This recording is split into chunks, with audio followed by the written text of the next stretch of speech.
Bon, enfin, il fait beau et chaud. Et ici, dans mon coin, on est revenu en zone orange, que le gym est ouvert.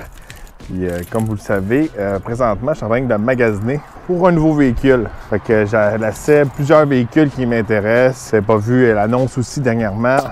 Moi et Eve, on attend un petit bébé. Fait que le pick-up, ces choses-là, ça s'en venait un peu serré, mettre les 3 enfants sur la banquette parce que Eve a déjà 2 petites filles. Là, on va avoir un bébé en plus. Ça fait pas mal de stock. Fait qu'on est en recherche d'un VUS parce que aussi, regardez, je me sers plus de mon pick-up, je pense, comme je m'en servais avant. Je t'emmène plus de l'équipement comme l'appareil photo, ces choses-là, des lumières, des trucs pour faire du contenu. C'est fragile. C'est idéal d'avoir un véhicule comme celui-là que je teste cette semaine. C'est un Chevrolet Tahoe Z71 2021. Je fais une série de vidéos dernièrement. Vraiment, de ce côté-là, c'est des véhicules qui m'intéressent beaucoup. Puis ces véhicules-là, j'ai eu la chance de tester dernièrement le Dodge Durango RT. J'ai testé aussi le Cadillac Escalade, le GMC Yukon Denali. Là, cette semaine, je suis dans le Tahoe Z71, version un peu hors route. Beau camion. C'est sûr que c'est pas tout le même budget. Fait que pas tous des véhicules de la même grosseur, c'est sûr et certain. Mais regardez, si vous avez visionné mon essai du Durango, véhicule que j'aime beaucoup conduire. Beaucoup de potentiel côté performance, modification, tout ça. C'est badass. On vient combiner un petit peu voiture pratique, camion, 4 saisons, voiture sport, tout ça. Mais regardez, j'étais un petit peu déçu quand je l'ai testé avec les enfants. Les filles n'étaient pas capables de rentrer en arrière de moi. Tu sais, je suis quand même assez grand, 6 pieds 3.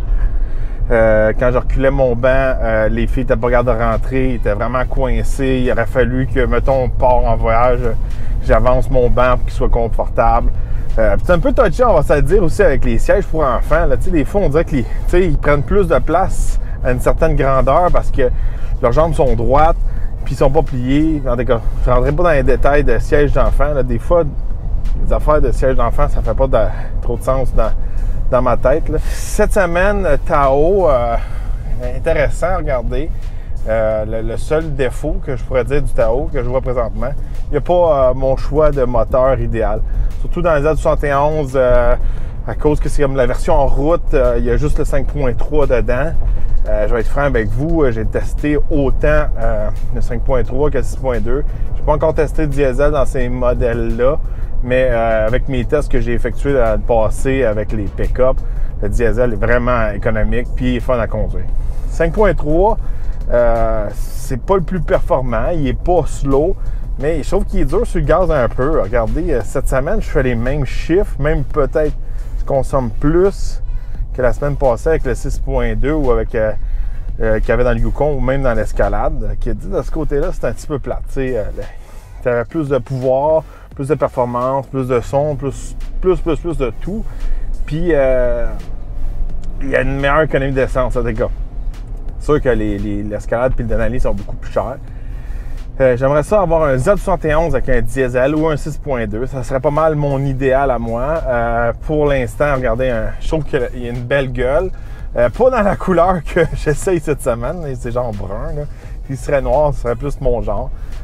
Côté, je pourrais dire conduite, confort, espace intérieur.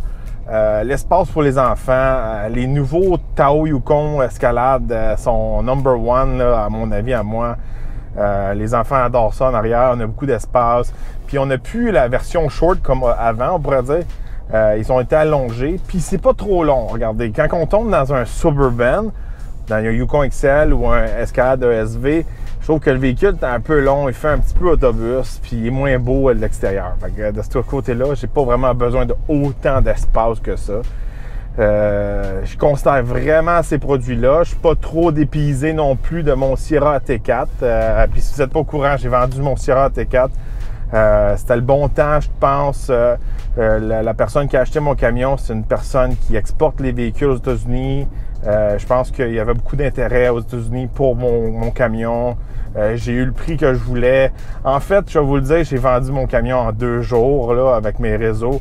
Quand j'ai fait mon post là, sur ma page Facebook, je pense que j'ai rejoint une 50 000 personnes environ. Puis ça n'inclut pas mes posts que j'ai fait sur Instagram et tout ça. Fait que c'est sûr et certain que quand on est capable de rejoindre 80 100 000 personnes avec une publication, ça va vite pour vendre mon camion de ce côté-là. Puis j'étais capable aussi de refuser des offres qui étaient un petit peu plus basses que celles que j'ai eues. J'ai pris une semaine de temps pour voir si j'allais avoir une meilleure offre, mais regardez, en 2 jours, j'ai eu vraiment une super bonne offre. Puis cette personne-là est vraiment intéressée à acheter des camions qui sont un petit peu en bon état comme le mien, des gros VUS, des voitures sport. Je pense que de ce côté-là, il y a un bon marché de ce temps-ci. Surtout avec la situation qu'on a eue avec le COVID-19, je pourrais dire.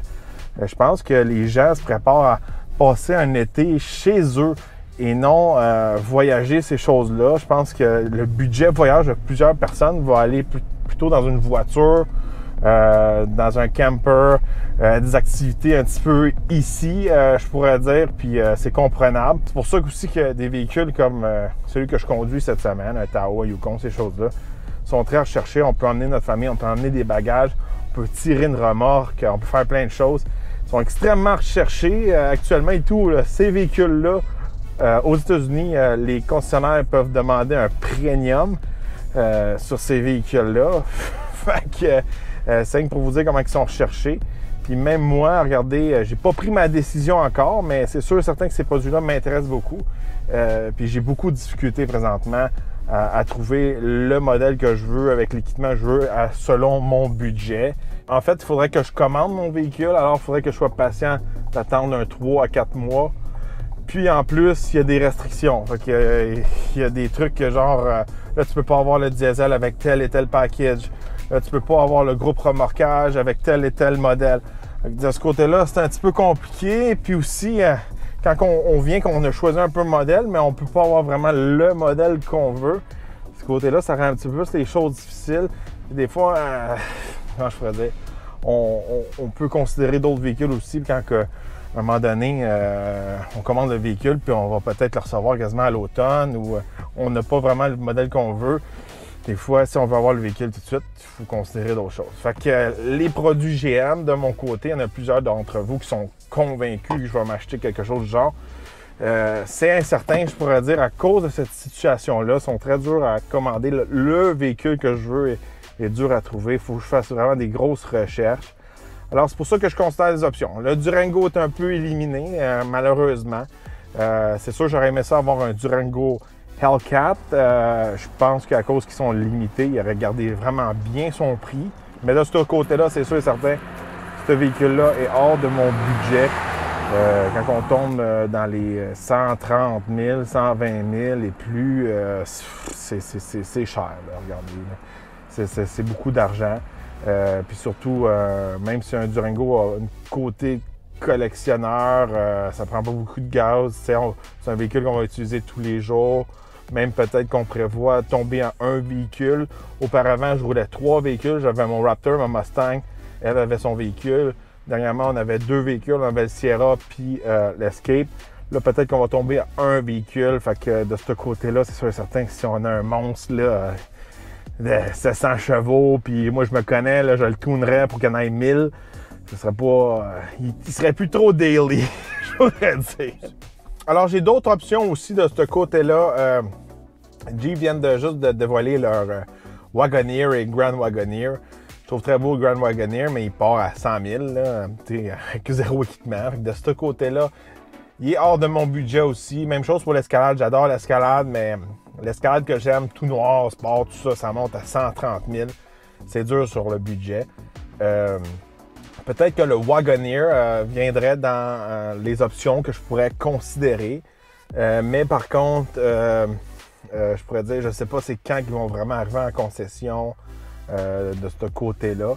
Puis il y a aussi toujours le Ford Expedition qui est une très bonne option, que mon père a eu 2 expéditions. Il y a aussi eu un Navigator. Pas eu de problème avec ces véhicules-là. Ils sont économiques sur le gaz, sont puissants avec les EcoBoost. Ils sont pas chers à plaquer aussi parce que c'est un 3.5. Ça joue dans la balance quand on tombe avec un 6.2. Ces choses-là, ça coûte vraiment plus cher de plaques, etc. Fait que c'est des coûts qui jouent dans la balance aussi. mais l'expédition est due pour un refresh. Tu sais, je vais-tu me lancer dans un véhicule que dans 6 mois, il va y avoir le nouveau, ou il y a des rumeurs aussi d'une expédition Tremor, qui serait un petit peu un genre de Taos A71, qui serait un petit peu une version hors route. Ça serait peut-être un modèle qui m'intéresserait un petit peu plus. Sinon, regardez, dans les véhicules assez spacieux, il y a beaucoup d'options. Je suis supposé tester le Nissan Armada. Mon essai a été repoussé. C'est sûr que de ce côté-là, côté Nissan, c'est jamais, je pourrais dire, dans mes préférés ou dans mes choix que je vais considérer acheter.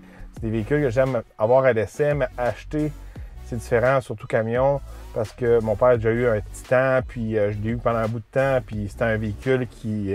on a eu beaucoup de problèmes avec, fait que j'ai eu vraiment une mauvaise expérience avec un Nissan Titan. Fait que c'est sûr que l'Armada, même si je tombe en amour avec, il part pas du bon pied, je pourrais dire, avec moi. Que de ce côté-là, sinon, d'autres options, regardez, il y en a beaucoup d'entre vous m'ont dit « Ah, attends pour le Jeep Grand Cherokee L, la nouvelle version allongée », mais selon les photos et qu'est-ce que j'ai vu, là, c'est littéralement un Durango, puis comment que les sièges sont à l'intérieur, comme le setup des sièges, c'est vraiment un Durango, fait que je pense que ça va être la même chose. Ça va être un véhicule qui va être le fun à conduire, mais encore là, je pourrais dire qu'il n'y a pas assez d'espace à l'intérieur. Un gros plus pour les produits GM qui m'excite un peu, c'est que il y a beaucoup de rumeurs qu'avec le 6.2 litres, ils vont offrir un supercharge vraiment de chez GM. Je pense que c'est un programme qui va être dérivé d'autres rumeurs, le Silverado ZR2, ZRX qui prévoit venir. D'après moi, ils ont mis un supercharge sur 6.2 pour compétitionner avec le Raptor puis le TRX. Puis d'un autre côté, il y a des rumeurs aussi d'un Cadillac Escalade V. Fait que je pense que ça va être la même chose. Ils vont mettre un supercharge sur 6.2. Fait que de ce côté-là, regardez, je pense que ça nous donne des bonnes options, je pense, pour avoir plus de puissance, pour avoir du fun. Parce que c'est un des gros défauts de mon Sierra T4. C'était extrêmement dur à modifier côté motorisation, tuning, ces choses-là. C'est vraiment limité. Mais là, si GM offre vraiment des options côté performance sous garantie qui vient du manufacturier, tout ça, c'est très intéressant. Bon, je vais aller au gym. Il vient juste de réouvrir là, 2 jours. Ça fait du bien. J'ai jamais pris un gros break de gym comme ça. Puis ça paraît, j'ai pris au moins 15 livres facilement. Puis déjà là, avant de prendre mon 15 livres, j'avais engraissé. J'ai engraissé par-dessus engraissage. Ça fait beaucoup d'engraissage. Fait que faut que je me remette en forme. Ça fait du bien de retourner au gym. Je suis content. Puis de ce côté-là, je vais essayer de pousser gros. Bon, je sors du gym. Regardez, ça fait du bien retourner au gym. C'est les entraînements à la maison, ces choses-là. Là. Ça prend une motivation d'enfer, je pourrais dire. Puis quand vous êtes habitué de pousser des poids assez pesants, comme moi, s'il y a des limites à ce qu'on peut faire à la maison, puis on dirait qu'avec le temps, notre corps vient habitué à pousser certains poids, même si on fait des longues séries avec différentes techniques, ces choses-là, c'est pas aussi efficace. Fait que très content de retourner au gym. J'espère qu'ils vont rester ouverts. Si on revient un petit peu au sujet du magasinage d'auto, regardez. Dites-moi qu'est-ce que vous en pensez. Je vais prendre vos suggestions. De plus en plus, je commence à avoir un petit peu une idée vers quel véhicule je m'enligne. Je vais vous mettre un peu mes restrictions, puis j'aimerais ça voir vos suggestions. J'aimerais ça avoir un véhicule assez spacieux. Regardez, 6 à 7 places, bien sûr, 3 rangées de bancs, 4 roues motrices, all-wheel drive.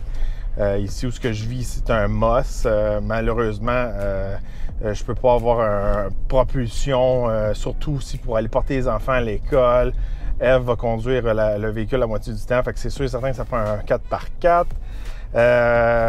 L'autre contrainte, c'est sûr et certain que j'aimerais ça avoir un moteur assez puissant, 400 HP et plus, ça me prend de la pédale. Si ça n'avance pas, ça m'écoeure. C'est aussi simple que ça. Je suis habitué avec des véhicules assez puissants. Dans mes derniers véhicules que j'ai eus, il n'y en avait pas un en bas de 400 HP. Là. Fait que ça me prend quelque chose qui avance quand je veux faire des dépassements, ces choses-là.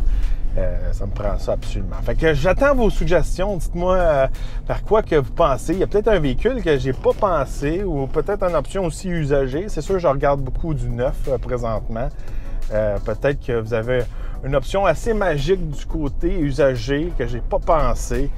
C'est sûr qu'il y a des véhicules que, tu sais, des fois, il y a des véhicules magiques qu'on se dit crime, tu sais.